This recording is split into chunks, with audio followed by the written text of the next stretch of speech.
আজকে কে স্নান করে নাই? আমি স্নান করি নাই। এত বড় ঠান্ডাতে স্নান করতে বলে আমাকে মরতে বলছিস কি তোরা? মরতে কেন বলবো? নাই স্নান করব, যা করার করিলে। কি ভাবেছিস তোরা সব?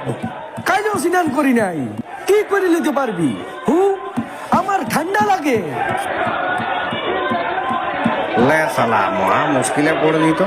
দমে টেম্পারেচার কমছে, ঠান্ডা বাড়ছে, তাও কিছু লোক ডেলি স্নান করতে ছাড়ছে নাই।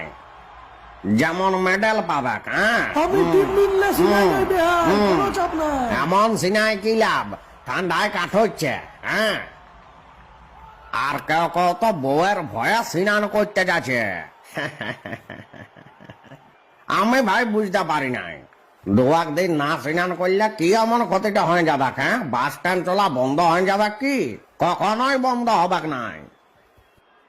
তোমাদের মনে নাই গরমের দিনে আমরা কত জল ঢালে ঢালে চান করেছি?